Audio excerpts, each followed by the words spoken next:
Ooh, that's a bingo. Is that the way you say it? That's a bingo. You just say bingo.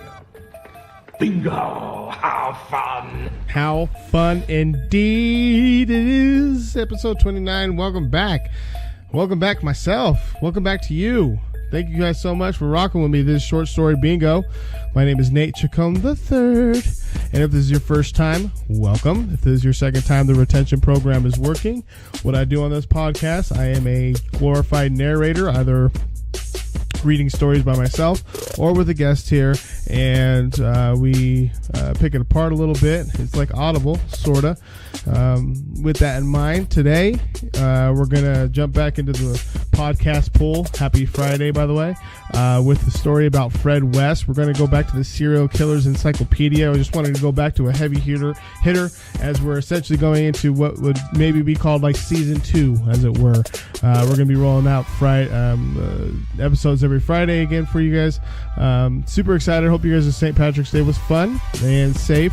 And if you got in trouble, hope you got a good lawyer. So yeah, with that said, we're going to do our random Twitter follower shout out. And this week we have at @fearlevel_movie. These guys are this group of fine young men and women put out the new film. Fear Level is what it's called. Received some awards at the LA Film Festival, I believe, recently. But give them a follow on at @fearlevel_movie. Kind of take a look at what they're doing here. I thought it would be definitely like in the same realm of what this story is about, because we're going to be talking about Fred West. He's a renowned serial killer, him and Rosemary West. I'm going to put a link for a YouTube video. It's a pretty long one. It's a documentary one about them, but the encyclopedia only covers Fred West. They brush a little bit on Rosemary, but it's a trip, man. They're just terrible people. They're out of England, and it seems like they just did not have a sense of what I don't know, just psychopaths, you know what I'm saying? So just so much shit that goes on with that. But we're going to read about them. So yeah, random Twitter follower shout out goes out to @fearlevelmovie. Oh my gosh, you guys, I've missed you guys so much. I know that we and by we, I mean here at Short Story Bingo, haven't released a consistent episode for like, 4 weeks? But my sister came in town. She just came in from the Navy, all that, you know, and just getting my footing back. We got on Spotify, putting everything back in order so that we can have successful episodes moving forward. We're going to be setting up a Facebook page, a Twitter account, an Instagram account, just to get everything online. I think by episode 35 we should be okay, which gives me about 6 weeks. But with that in mind, though, let's go over the countries and the states that are in the top spot as of March 23rd. We got Sweden coming in, UK, and Malaysia in that order. And I mean, I guess I'm not really surprised with any of it anymore, really. Shouts out to everyone in Sweden. Shouts out to everyone in the UK. You guys consistently stay around the top. And shouts out to Malaysia, to the folks that are listening out there. Again, I want to say again that this podcast is on Spotify, so it's another platform for you to listen to. And then Maryland, Texas, and California. Those are the ones that the states that took top spot for the month of March so thus far. So those might change next week, but we'll see. So with that all said, I guess we got to do the intro song, huh? Short Story Bingo, Nate Chacon III, episode 29. I'm so happy to be back. Love you. Bye. Just kidding. I'm coming back. Just let the intro song together. Short story bingo. Short story bingo. Short story bingo. Short story bingo. Sometimes they're funny and sometimes they're sad. Most of the time they're funny because I hate to be sad. Short story bingo. Short story bingo. Short story bingo. Short story bingo. But don't take my word for it. Spare fingers. Fred was a son, a brother, a husband, a father, a rapist, and a murderer. And also a really keen collector of Michael Jordan rookie cards. Jesus. This guy just comes in just really fast. This guy's a piece, but Frederick Walter Stephen West was born on September 29th, 1941 to a poor family. Does that make him a Virgo? I'm not going to look it up, but it might not be a Virgo. I don't know what his sign would be. I wonder what his sign is. He was the second oldest of 6 children.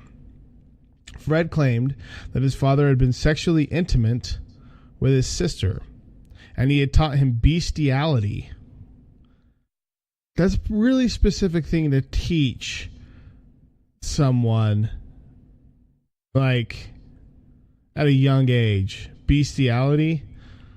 Huh. It'd been, okay, I mean, we all know what bestiality is, right? And understand that the magnitude of what you would have to be like getting into for that. So let me reread that. Fred claimed that his father had been sexually intimate with his sister, so probably molested his sister, which is terrible, and he had taught him bestiality. So was he like telling him to fuck his dog or something? That's crazy to me.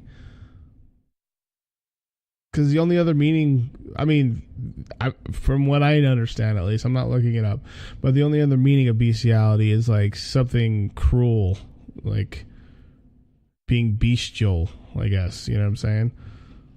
Yeah. I don't know. Anyway, so his dad sucked.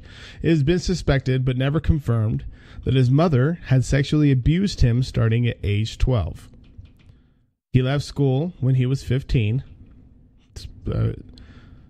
15, what? This is 1956. Okay. I feel like, I mean, if you've watched Grease, didn't everyone drop out fucking 15 or something?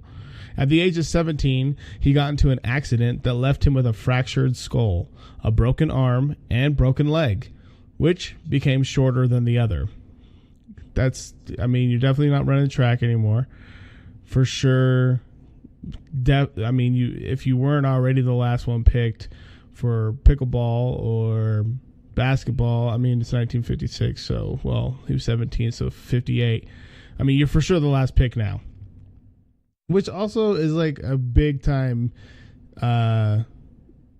deal to the ego, to like have one leg that's shorter than the other.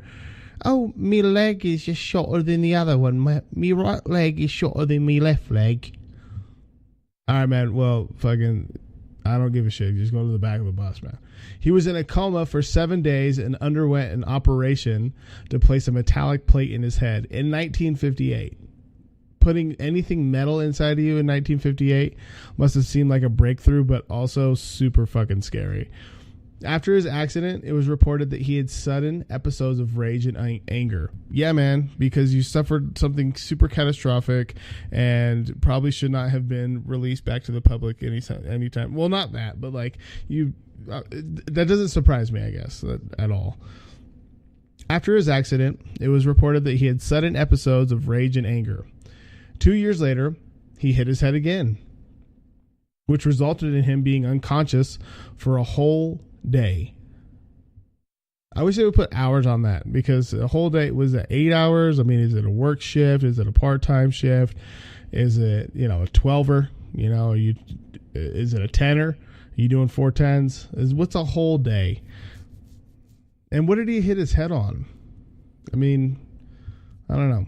When he was 19, he was arrested. Okay, here we go. I just read.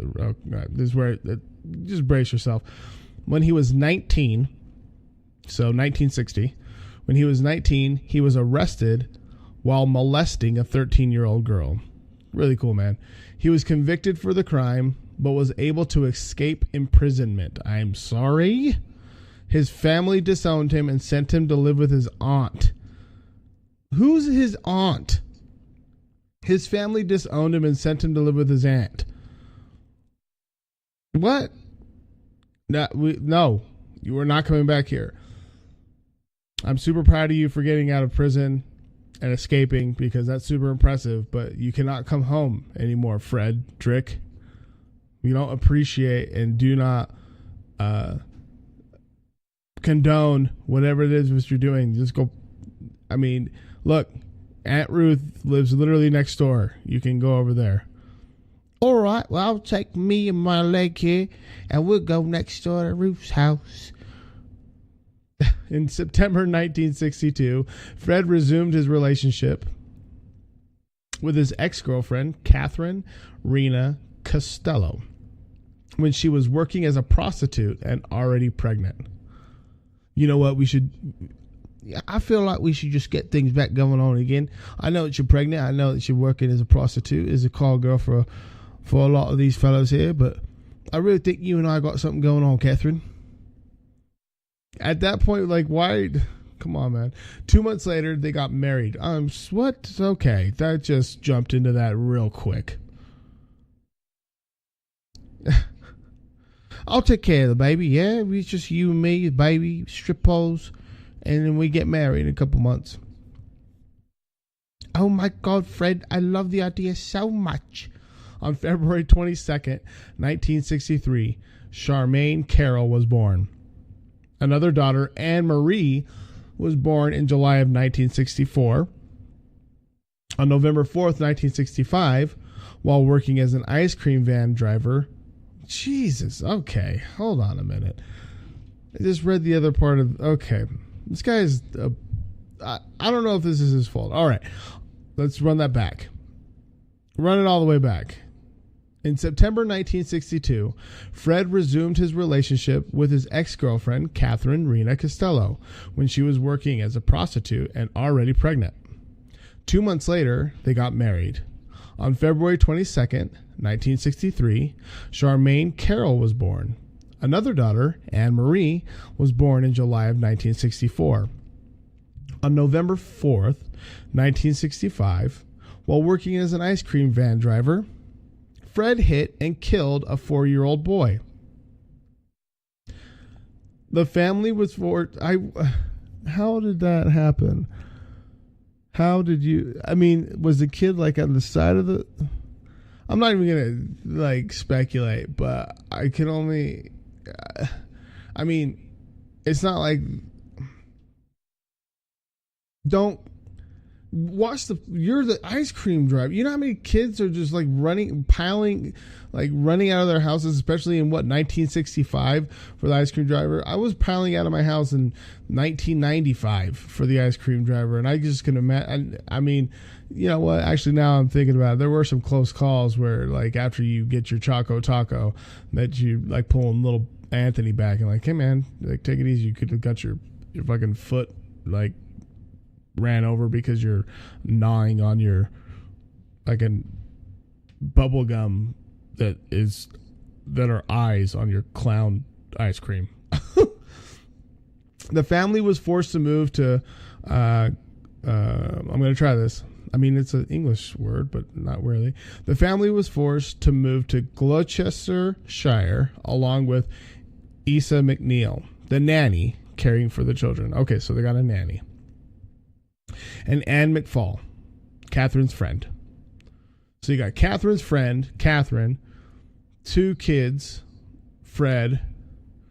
So there's 5 people. Oh, and then the nanny, Isa. So 6 people. In 1966, Catherine and Isa left and moved to Scotland, escaping Fred's weird sexual demands. But Anne stayed. The friend, along with the 2 children. Why didn't they take the kids with them? What the Later, Fred and Anne began a relationship. Of course they did. Duh. In August 1967, Anne, who was 8 months pregnant, disappeared. Her remains wouldn't be found until June of 1994. Are you serious? Oh my goodness. It took people, 27 years to find this woman? Oh, that's sad, especially because she was 8 months pregnant. This dude is obviously a savage with zero emotion, super sociopath. I bet he killed her. I'm sure maybe we'll read about that here shortly, but that just boggles me 27 years later. I guess it doesn't really, actually, now that I think about it. There's people that get really, they just don't, are never found. You know what I'm saying? Never found. So I guess that doesn't surprise me too much. All right. Okay, so in August 1967, Anne, who was 8 months pregnant, disappeared. All right, her remains wouldn't be found until June of 1994. I feel like Casey Kasem a little bit. On November 29th, 1968, Fred met Rosemary Letts. Just kidding. All right. On November 29th, 1968, Fred met Rosemary Letts. A year later, on her 16th birthday, they moved into a 2-story house together. Sounds like a pretty good start. On October 17th, 1970, Rosemary gave birth to their daughter, Heather Ann. So there's 3 now. Shortly after, Fred was arrested for theft. Oh, that was it? And was imprisoned until June 24th, 1971. So he served, what, October, November, December, 3, June, 6, 9 months, roughly, in jail. I mean, it seems pretty natural. Okay, so... Okay, so just before Fred was released, Rosemary... Okay. Just before Fred was released, Rosemary killed Charmaine. Now, remember who Charmaine is, right? We all remember who Charmaine is. Remember, they took Issa, the nanny, or no, Catherine and Issa had left. And Charmaine, who was Charmaine again? Charmaine. Oh, yeah, Charmaine was the other daughter. Oh, my God. So she killed her. Okay. Just before Fred was released, Rosemary killed Charmaine. 2 months after Fred's release, Catherine came back for her daughters. And the couple killed her too. Okay, they're on a rampage. They're going off. This is what I was telling you, like at the beginning, that Fred and Rosemary West, like they were, a team. Fred later talks about in confessions to the police about, and like openly is like confessing. It's like creepy as shit. You can YouTube like Fred West police tapings, and it's creepy as shit about how he's talking. Some of the things that they did where, insert what a serial killer might talk about because they're sick-minded here. 2 months after Fred's release, Catherine came back for her daughters, as she should have, and the couple killed her too. On January 29th, 1972, Fred and Rosemary got married. It took you guys that long? What? Just... Okay. And on June 1st, they wanted to do the right thing. All right, Rosemary. Now that you've killed off Charmaine and taken out my ex-wife Catherine, I think it might be fit to get a proper wedding. Excuse me. I told you guys I was sick. All right. Fred and Rosemary got married. On January 22nd, or 29th, 1972, Fred and Rosemary got married. And on June 1st, they had their second daughter, May. Fred then encouraged his wife to become a prostitute. It might be nice, Catherine. What's that, Fred? It would be not if you could bring in a little bit of tip money as a cargo, as someone who might take off their clothes for some of these scallywags that come home from work, yeah? What might you mean, Fred? A prostitute. I would like for you to be a prostitute so you can bring in extra money for us because we have too many goddamn kids and I'm not sure if we're going to kill them all. All right, then. Fred then encouraged his wife to become a prostitute, and she would later have 7 children. Okay, look, I'm not one... Where are you prostituting at? I'm going to leave it at that. Just where are you prostituting at? And she would later have 7 children. Okay, good for you. 3 of mixed race and 1 who may have been fathered by Rosemary's own father. There's a lot going on here, guys. A lot going on here. The couple raped and tortured many young women. One of them, Carolyn Roberts, I bet it's actually said like Caroline Roberts, on December 6th, 1972. And even their own daughters, such as Fred's 8-year-old daughter, Anne Marie. Jesus, dude. God, I told you guys. I warned you. Fuck. Fred's victims were mostly females. Oh, really? He killed women related to him. Okay. So most people who commit a violent act of murder,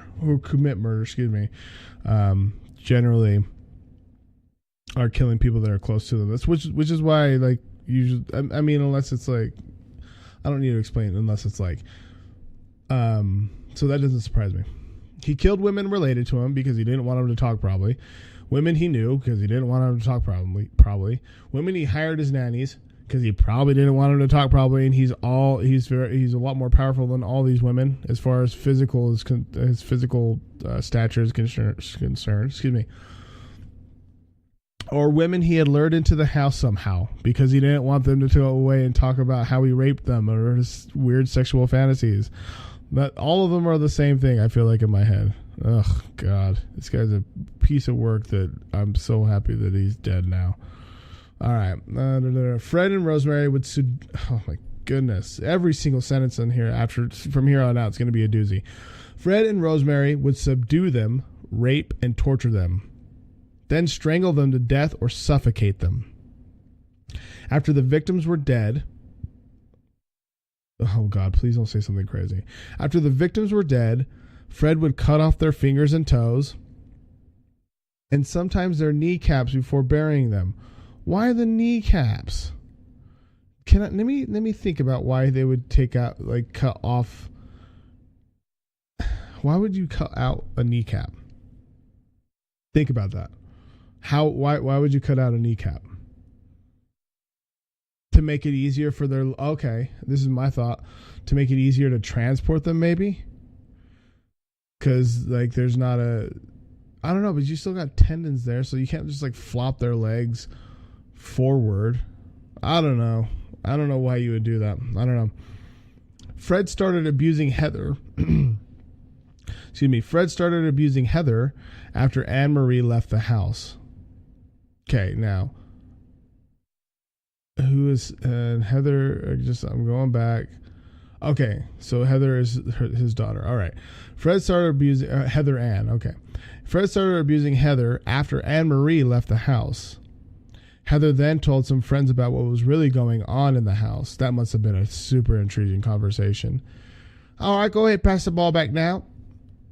My dad's a serial killer and he likes to rape me. Oh my God, what did you just say, Heather? What was that? We're in first period, you know that. Once the couple learned of this, God, just to think of the torture. And I think of those kids recently that were held captive by those two sickos for years on end. I'm not going to look their names up. I'll look their names up real quick. But it doesn't remind me of that because, like, they were at least getting out. But that couple, I don't know. It's really sad when you have a situation in which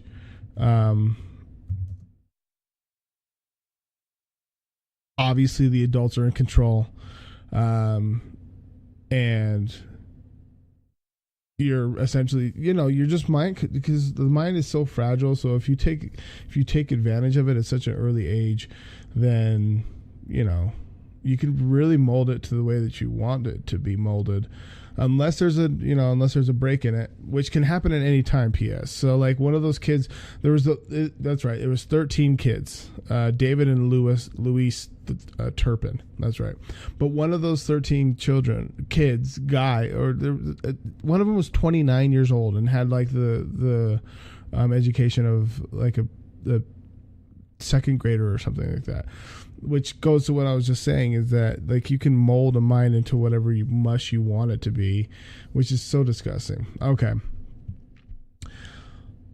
Fred started abusing Heather after Anne-Marie left the house. Heather then told some friends about what was really going on in the house.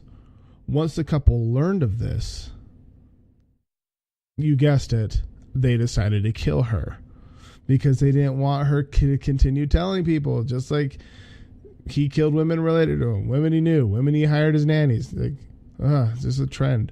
In June of 1987, they strangled... Oh, my God. In June of 1987, they strangled 16-year-old Heather, dismembered her, and buried her in the garden.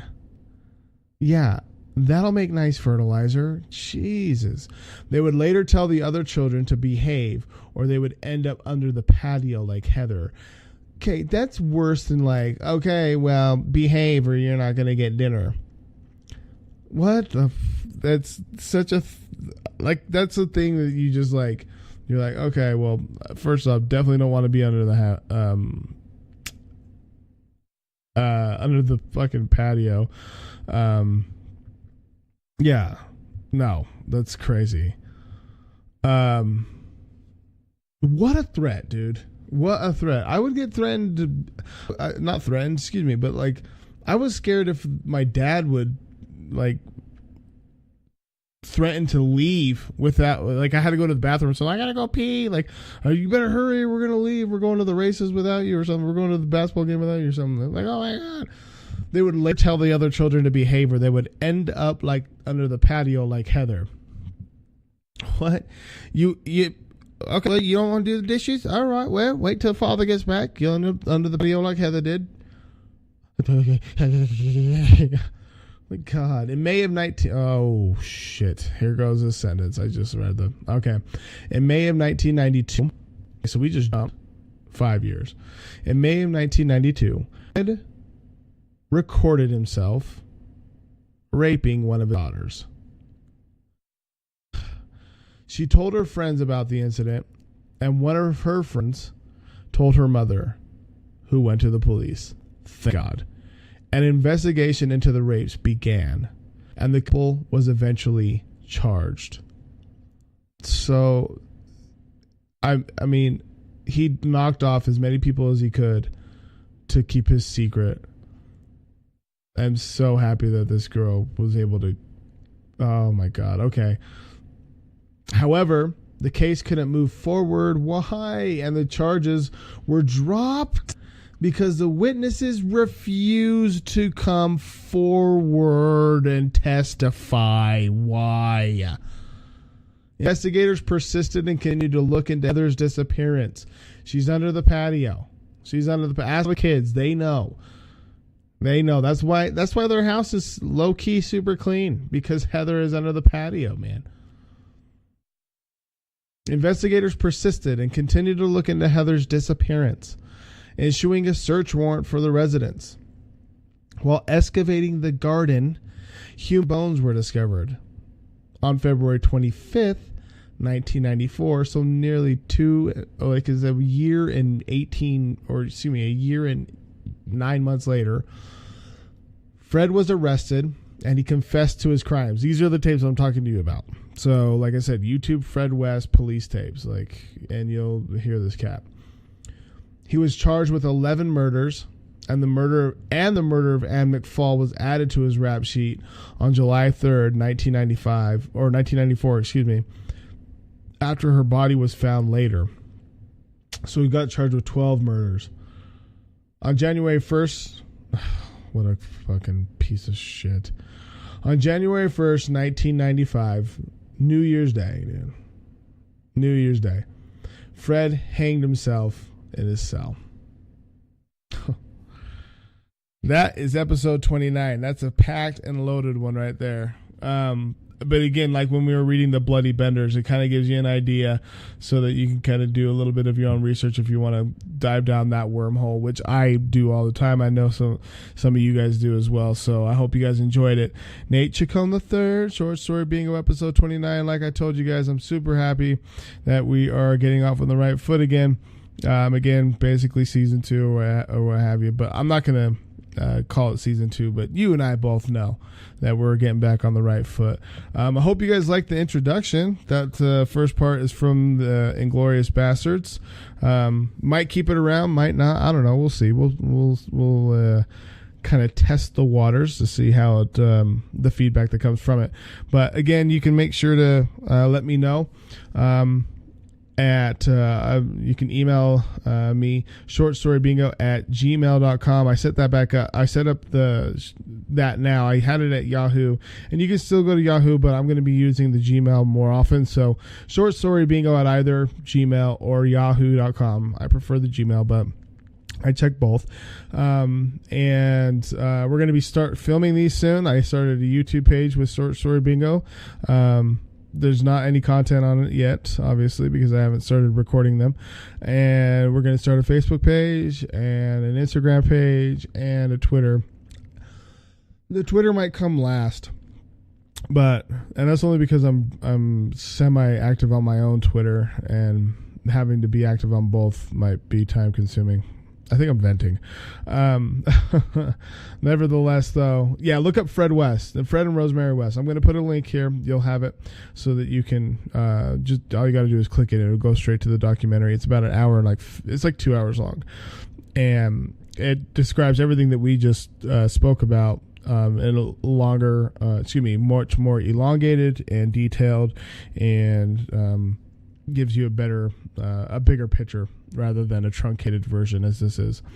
So yeah, Fred West, episode 29, Short Story Bingo. I appreciate you guys. And yeah, happy Friday. Hope you guys have a good weekend. Happy Podcast Friday. And I'm out. And this is how we're gonna end it with the Malbec Reserve 2016 Vino. Hey, Jude. Dun dun dun. Spare fingers. Cheers.